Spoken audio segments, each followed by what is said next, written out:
Good afternoon, Pastor Cole, and welcome. Thank you for being here with us today.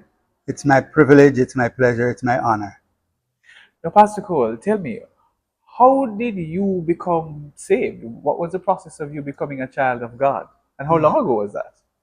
I got saved when I was 6 years old, and I like to put it this way: God grabbed me. Mm-hmm. For right on this very pulpit, I ended up that night, which Right here was at Sunday Calvary. night, right here at Calvary, weeping in tears. I can't tell you that I understood what happened. It wasn't until afterwards, on reflection, but the Lord held me and had me. I was weeping before the Lord on the pulpit. The barber in the area, when I went to the barber and told the barber laughed at me. How can a little boy like me get saved? And so it kind of discouraged me for a little.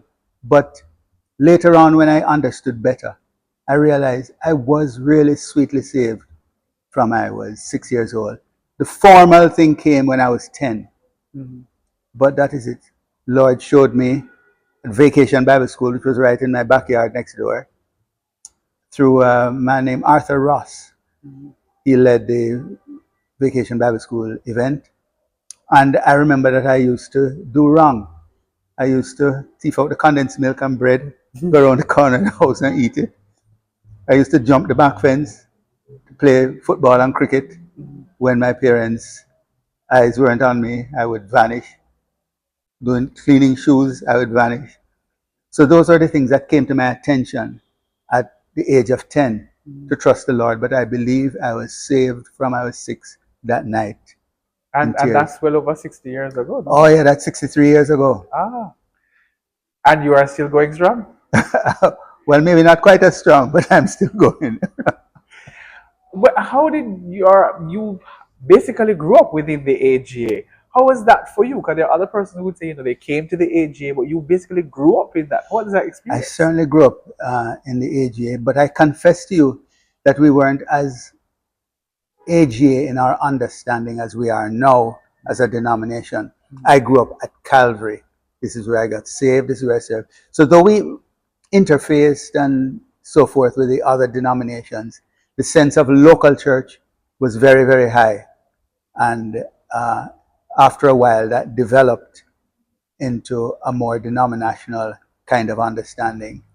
But I grew up here, grew up among the leaders, some of the leaders that we revere, like Henry White and Albert Karam, and my own father, Curtis Cole, people I grew up with and had good communion and times with, even though there's obviously way difference in our age and in our maturity and in our understanding of scripture at the time. But I grew up in that context. Lots of things that we were doing here at Calvary. We had a club, community club.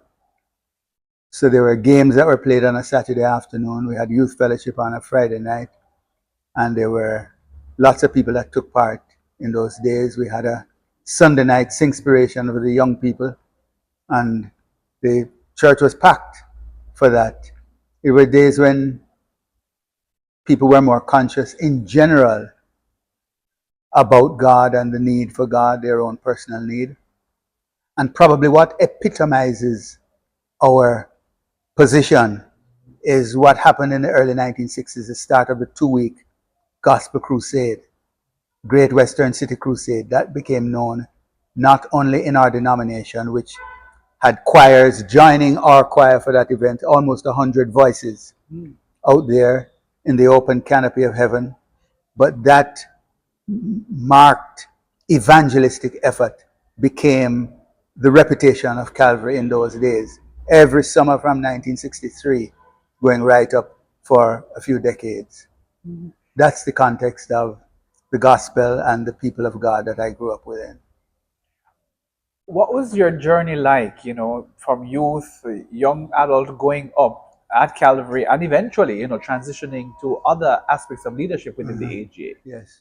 So at age 15, I left here and the responsibilities and the friendships that I had. And I lived with a cousin in Connecticut in the United States. It's from thence I graduated from high school. And I lived with a cousin in Connecticut in the United States. It's from thence I graduated from high school. And I lived with a cousin in Connecticut in the United States. It's from thence I graduated from high school. And I lived with a cousin in Connecticut in the United States. It's from thence I graduated from high school. Then went on to college in Massachusetts and spent 4 years there before coming back home to Jamaica here, taking up again responsibilities among youth with ministry, um, music ministry. And then I was in part of a band that toured, a Christian band that toured all over Jamaica, all over Jamaica. And it was a group called Maranatha Affair. And so I knew what it was to have good relationships, even though I didn't know the value at that point of having a family, people around, meaning not just my local home, family, but a family of Christians at the church and a wider family. It is now that life has gone on, you see how valuable that was to have had people I could run to, people who would help me, people who would help to shape me. But I'm glad and happy that I had that kind of upbringing. How important is music? Because you are known for music, you're known for chords, you're known for your albums. How important was music in that early stage? Well, most people are surprised to find out that my older sister, one older than me, Melody, she was an excellent pianist. She's now deceased. When I was growing up, if Melody were around, I was just pitched to the side because Melody was so exceptional a pianist. And oftentimes, when she was away and I was at home, I would be trying to do some work in music, and people would say, "But you don't play like Melody." So, in one sense, I didn't get off the right start, but in the other sense, I did, because I got space and I developed here in music. I went in, probably a significant part of the development was what I had in Boston, Massachusetts, in college, because there I studied saxophone, studied other instruments, and had a school band. I directed one of the school's bands in Boston. So there was a great deal of growing and opportunity in music that was provided for me just by where I was. And it helped me. When I got back home in 1975, as I mentioned, there were bands that I was involved in here as well. And later on, led a group known as Chords, as you know. And we did an album. I'd done an album with the Maranatha Affair before, but we did one with Chords. And it's been an enriching part of my life. Again, some things in retrospect, because you're just playing music, you're just doing what you can. But then later on, when you see people speak about the impact of life and the impact of music, it becomes heartwarming to know I was kind of just taken along in many ways in fields of ministry and in service to God. You mentioned the word impact, and I like that because you are one of those persons who is deemed the repository of much of the history of the AGA, and you played a pivotal role designing, what we have now as the bedrock of our foundation, the Constitution. What exactly? How did you get involved in that?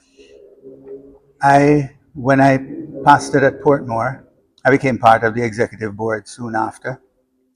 And then the 1997 council, which was held out at Spring Village. Was it Spring Village or Denby? One of them. There was need that was seen for documentation to be updated, for policies to be codified, practices to be covered and assured by being documented. And as it turned out, I was asked to do the leading of that team. I had started in 1989 while in graduate school at the Caribbean Graduate School of Theology. That's when I started to really study AGA history and record AGA history and search out AGA history. So from 1989, I started learning my way. Apart from being born, so to speak, at Calvary and knowing these people, there was now a formal role that I had started, first of all, to research about, and then that catapulted me into being asked by council to head the team to do that. That was quite a task. And it took us 3 years in the initial stages to deal with the Constitution. But that was certainly quite a task because we had to work out some things that we had not worked out on paper. People held positions, important persons held positions. But for example, the role of women in the church. That was one that came up. The question of whether we are amillennial or premillennial, other doctrinal issues that came up. And I had an opportunity to work through some of those and engage others, like I engaged Pastor Glenn Thompson with parts of that constitution that had to do with the doctrinal issues of millennialism. And he did a good job on it, which is one of the reasons I called on him, because I knew he would. But I became involved that way and was happy to be able to be a part of that document. Now, from that, we have some codification of roles and responsibility. And one of them is the presidential role. How did you help to craft that? That is a work of the Spirit in a way that is quite remarkable. We had some problems in our leadership. And for a couple of decades, is the truth of the matter, there had been a longing among the leadership all across the island for things to be right. There was a sense in which there was infighting or not quite the leading of the Spirit or the following of the Spirit in what we were doing. And people were praying all across the island year after year. But 1993 became a special year, a year of note, a red letter year for our leadership and our structure. Because we came to General Council, which was being held at Rehoboth. And as it turned out, when we got to lunchtime, somebody said, "No lunch today, we have to work this thing out."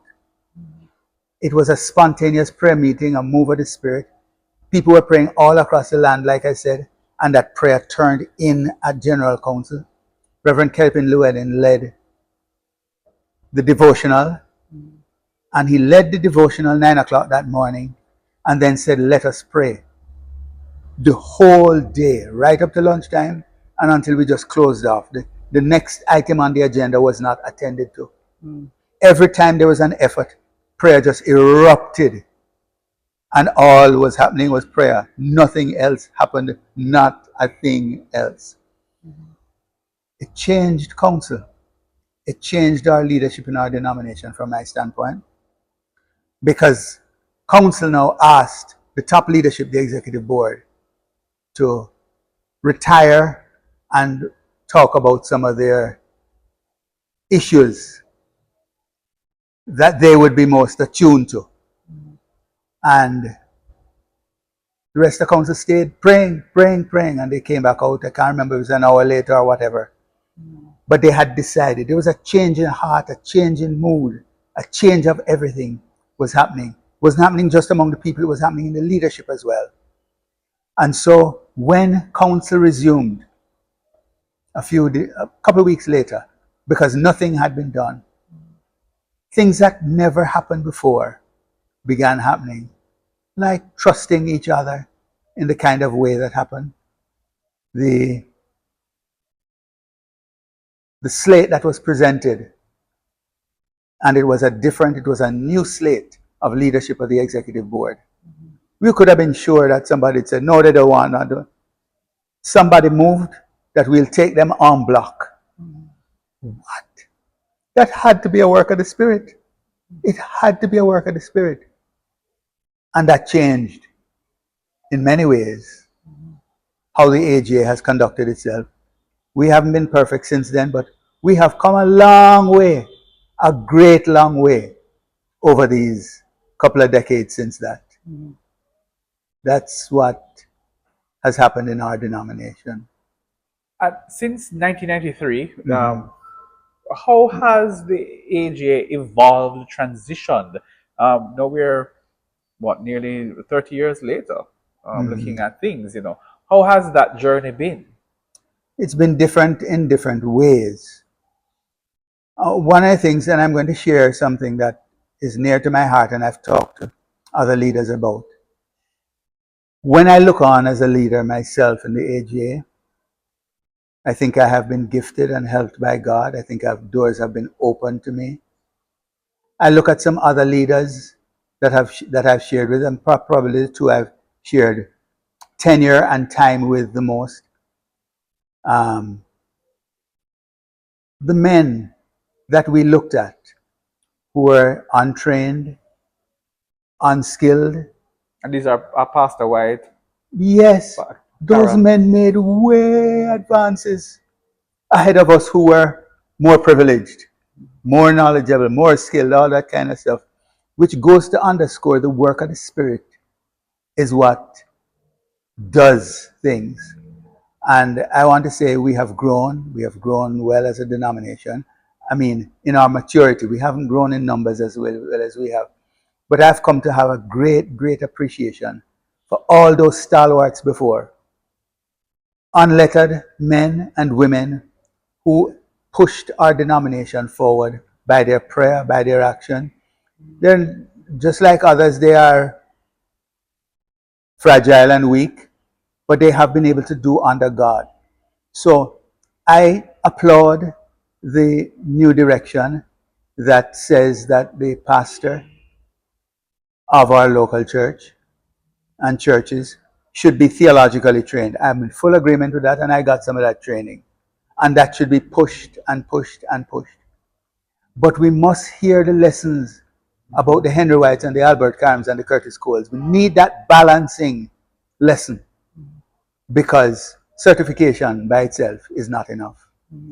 And I think that's one way we have grown, is that we have grown to recognize the value of theological education and have placed that as one thing. And we're also learning the value of spirit leading, which will help us forward. We don't have some of the ways any longer. Our great denominationalism has not yielded. For example, as I mentioned before, the choir that was out here for the Crusades, people would come from Rehoboth, Duhaney Park, Bethel, all over, and take part in Calvary's local crusade. And that would happen at the other churches as well. There's far more gathering. Nowadays, we are more self-sufficient in each one of our churches, but at a reduced level, the truth is. We would probably be better off if some of the aspects of our days gone by were transported into this day. Granted, this day has opened up some opportunities that couldn't be. I mean, technology of today makes our yesterday difficult to see how there's benefit with that day over this day. But I would dare say that while technology has helped us, it is still going to be a work of the Spirit, and the people of God working together will bring around and bring about the kind of benefit to the kingdom of God that we all want to see. How do we then, in your mind, then strike the balance? Because you're saying, of all the technology and what we have now, but the technology that the Henry White and the Carams had, the generation before them did not have. So each one is building on the other one before. Quite So so. what can we do now to regain some of that light? That's a great, great question. One simple and significant thing I would say is to watch the age line. What I mean by this, when in 1946, that's when Stanley Harris, who had been the pastor from 1925, when he left to go to England in 1946 May, he left behind a group of leaders. That is when he left behind Albert Karam, Henry White, Lancelot Smart, Philip Christie, um, Louis Johnson. They were all men in their early 30s. They turned the denomination upside down. For about the next 2 decades, a new church was planted each year. So it seems to me as if one of the things that's associated with our growth is that we had energy, more energy than some of us have any longer. It was young men that they were. We come and see them and they're older. But when they were blazing the trails, I think somehow if we can get a grip of our 20s and 30s, young men and young women, we could do marvelous and wonders with that kind of motivation, guided by the Spirit, having the energy to do what was done by these older ones using their technology of that time. How important then, you will, I can segue now into ensuring that there's input from the older to the younger, as the scripture tells us. Yes, There has to be some form of mentoring yes. that takes place. But is that happening? And has that happened? It has happened, but it needs to happen more.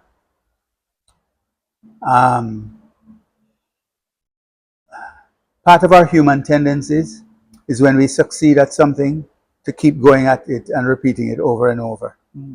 It's a human fallacy. It's not an AGA fallacy. It's not a local church fallacy.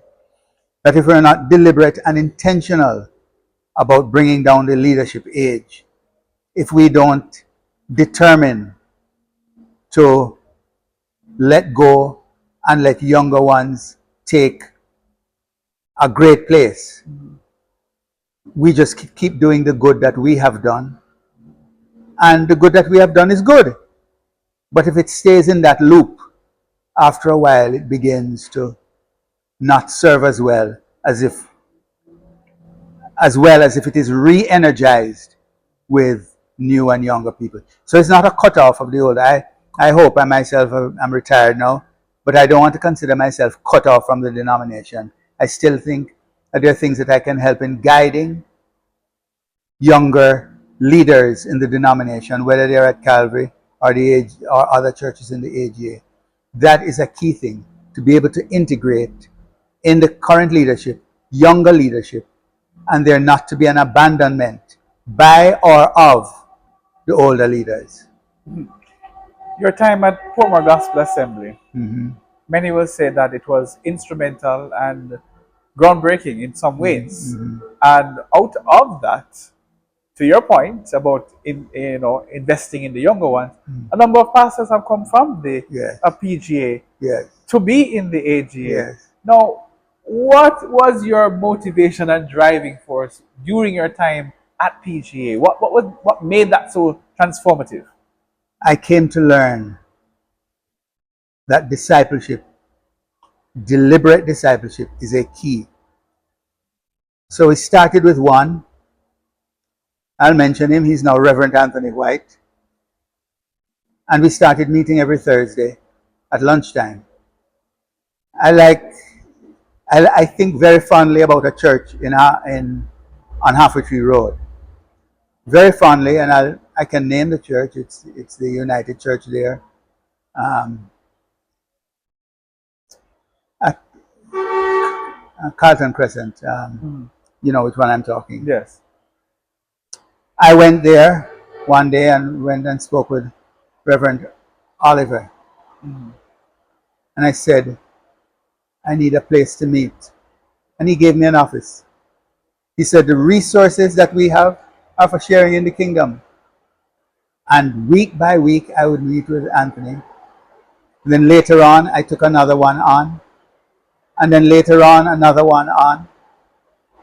And basically by repeating, investing in younger men, that just happened to be the end result, that many of them were led in that way.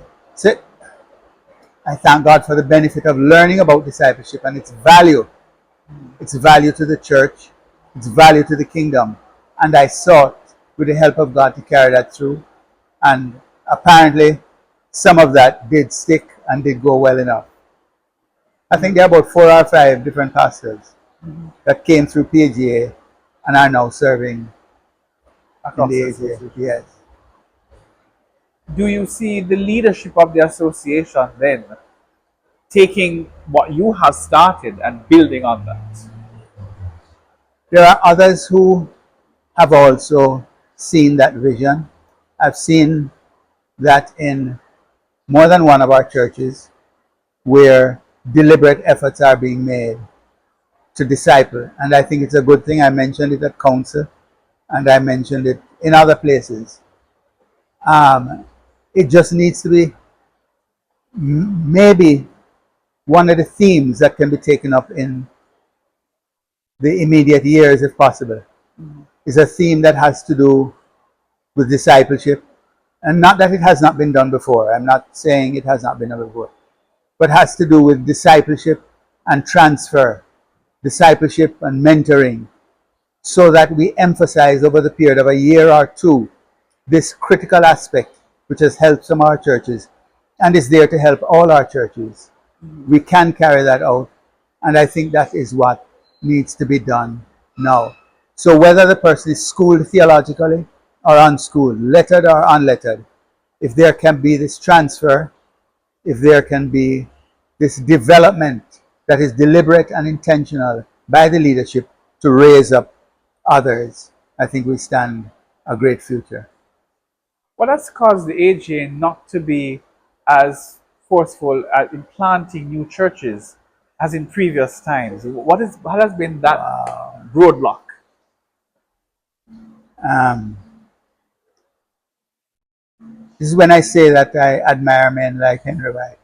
You understand? The men had no reserve. There's nothing to serve the purpose of the kingdom that they would not do. For Albert Karam, let me speak to him first, and then I'll speak to others. Albert Karam gave his life to the ministry of the church. Never married, has no chick nor child. Gave all his resources to the AGA. It is not that he could not have married, but the kingdom was his priority. In my interviews that I have with him, I have interviews with on tape with Albert Karam, Henry White, Lloyd Otterbury, and a couple of others. I didn't get to do my father. He died before I'd started doing that work. But he shared the loves, 2 or 3 different women that he could have married, but they were not going to interrupt his program for the kingdom. He said one was too worldly. She liked too much fancy life. And it's not that he couldn't afford fancy life, but he didn't like the heart that one went after fancy life. Another one he said was too bossy. She liked to run things, and he wasn't going to go for that.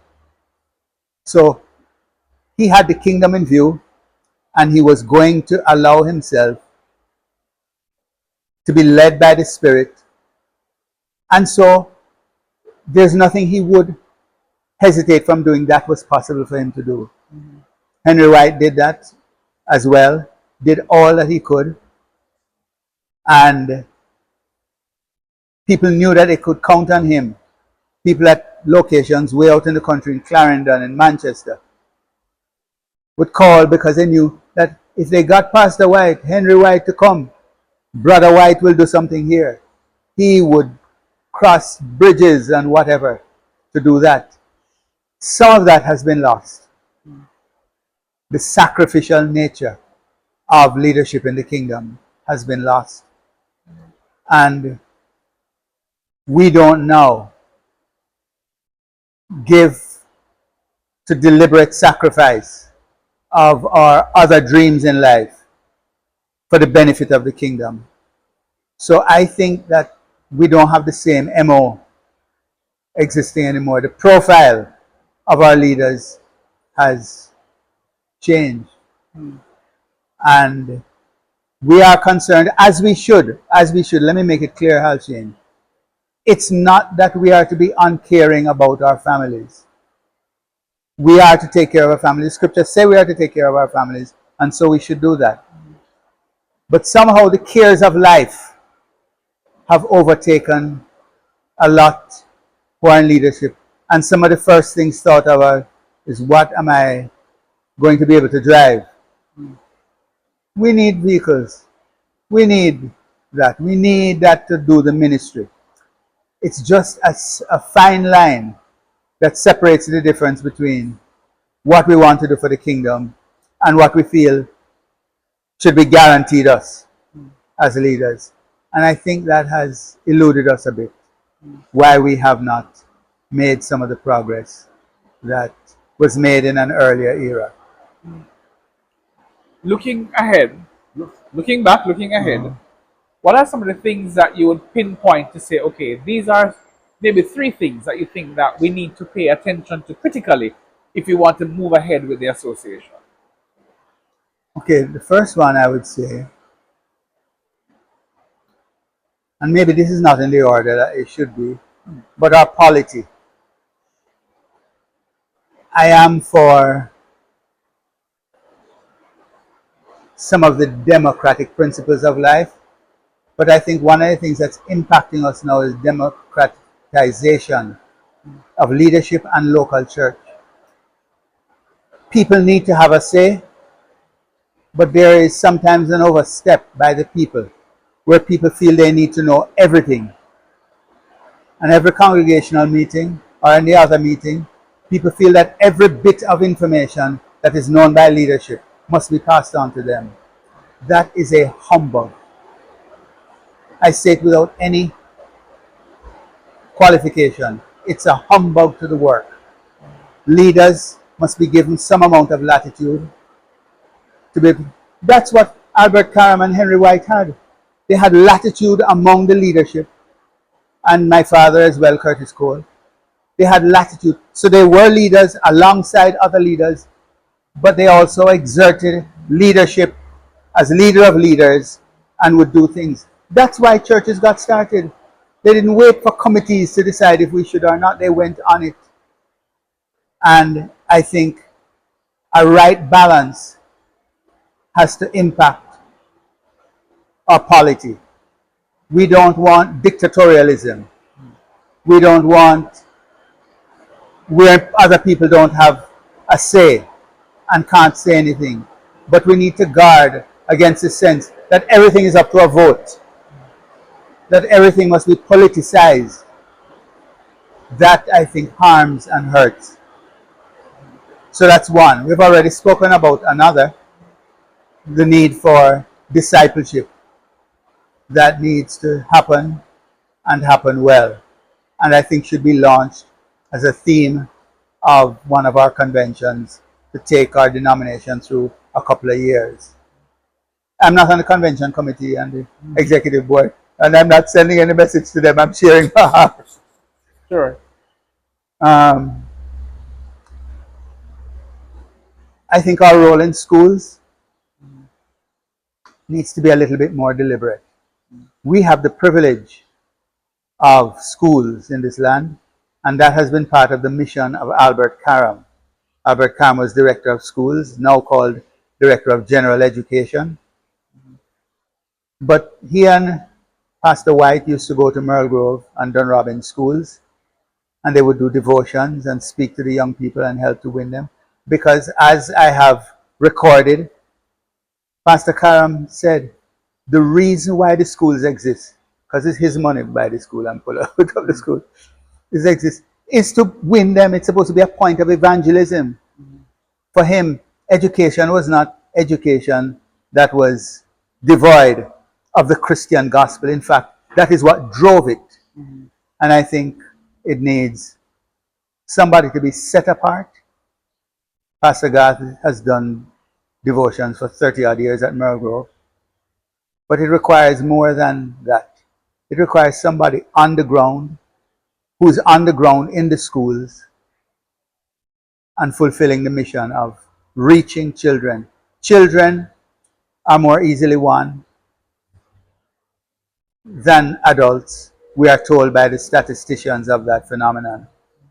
And they say, I can't remember the exact number in it, They say when it comes to full-time pastors, if you check the age at when they were saved, is a low age. Those who become full-time pastors were saved long time ago. So I think that that's one area, again, our schools. So our schools are discipleship and our polity.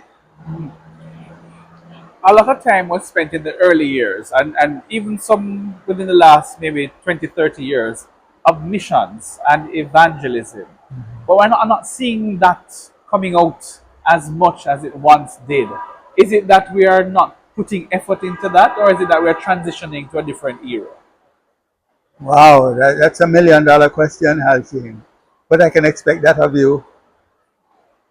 Um, if I was Sister Brown, that's an anyone. Sister Brown would say, we need to have a heart for souls. That's what Sister Brown would say, you know. She would say, we have lost the heart for souls. Because when you have the heart for souls, then you do soul winning. And maybe Sister Brown is right. That we don't have the same passion to see people saved. I don't know if we're just being affected by the milieu, the atmosphere of the world. So we have become diluted, in a sense, on the passion, if not on other things, on evangelism. We speak in the public space. We speak as individuals. We speak as groups of churches. We speak as a denomination. We speak as a JEA. We speak as the group of churches, the heads of churches. And we are right to speak to the social issues, but it must never be at the expense of having an emphasis on speaking to the heart and salvation issues of life. And Sister Brown would say that's where we're missing. And finally, um, what positives can you say that looking ahead, we're getting it right, we're doing it right, and we should just build on those things? General Council used to be the privilege of top leaders. I think it has been good to get younger leaders exposed, and younger leaders have been exposed and participated.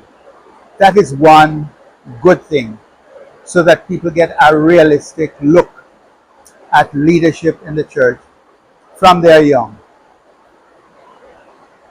I hope the trajectory of our union and our oneness would continue to go higher and higher, so that what they come to is not something that is going to spoil them, hurt them, impair them, disillusion them, but rather they would be inspired. They would be motivated because of what they see. I think our turn of getting younger persons scattered all over General Council in this way. The proviso with that is that our leadership must be careful to somehow explain upfront that the church is not a democracy. And we hear from everybody, but just like is necessary to plant churches, other areas of life require people who are able to be given latitude to carry through. We will be able to make advance as long as we give the people who are so gifted and so heartened to do things like plant churches, like grow the others in ministry. They would have an opportunity to do that unfettered, and in fact helped and guided by some of us who are older and have put down the strong work. Numbers 8. Numbers 8 says when you reach a certain age, you shouldn't be doing the work, but you should stand behind the younger ones and help them to carry that through. And you're doing that. Trying with all I can. Well, Pastor Cole, thank you so very much.